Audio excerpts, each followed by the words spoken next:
and I am standing in front of my university. I went to Arizona State University and graduated back in 1987. And I'm excited to talk to you a little bit about college and career readiness. A little bit about why I decided to come to ASU, why I became a teacher, a little bit about getting prepared for college, and what makes it a little bit easier transition for you. So let's get started. Welcome to Arizona State. So I was asked, what is some advice that I would give my younger self back when I was at Los Altos High School? Well, first of all, I would tell myself, don't be afraid to dream and to do what you want to do. I came from a family who all went to USC, which is an amazing university, and everybody wanted me to go there. But I had this desire to go out of state and to major in something that I was passionate about, which was theater at the time. So I decided to take a chance, and I went out all by myself, and I don't regret it, but I do remind myself often that I'm really glad that I did that. So if I gave you advice, I would tell you, don't be afraid to pursue what you want to do, because when you make a choice, whether you go to college or a trade school or a community college, that is a path that you're choosing to help direct you to get to your dreams. So my younger self, don't be afraid to dream, don't be afraid to pursue, and don't forget, do what's going to make you feel the best when your whole college experience is over. So I was asked, what's a really good habit that I did during college to help me get through the college years?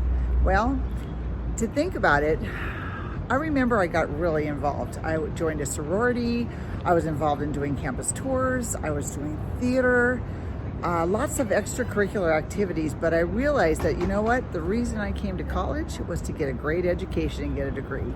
So a good habit that I decided to start doing is document, keep a chart, make time for yourself, but remember that education is number one. So I would make a chart, kind of like a spreadsheet, put down the times, the classes, any homework or activities or projects that I had to do, and then look at the time that I had available. And that's when I would go out and be social, or I would attend functions, or I would play intramural sports. And so that's my advice to you. Make time for yourself, but school is first. So maybe make a spreadsheet or something that'll help you keep organized. And so for my final question that I was asked, what in the world made me want to become a teacher? Well, that's a great question. It didn't really start off that way. Actually, I came to Arizona State University to major in theater, and I did so in 4 years. That was tough. I had to stay here over the summer to finish up. But this beautiful auditorium behind me is called Gamage Auditorium. Gamage Auditorium is where I did a lot of my performing. Great sing, some theater, some live musical theater, and it was constructed by Frank Lloyd Wright.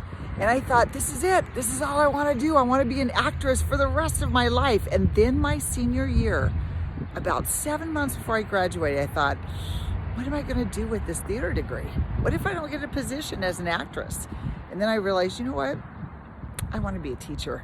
I really want to be a teacher. I want to affect the lives of others. I want to make some positive change. I want to educate. I want to learn from others. And through that, I could take my theater with me. I have a stage in my classroom every single day. And every day I teach, it's a completely new performance. So that's why I became a teacher. I graduated in 4 years, got my theater major, and I got my minor in education. And I have not had any regrets. So there's the answer. What made me become a teacher?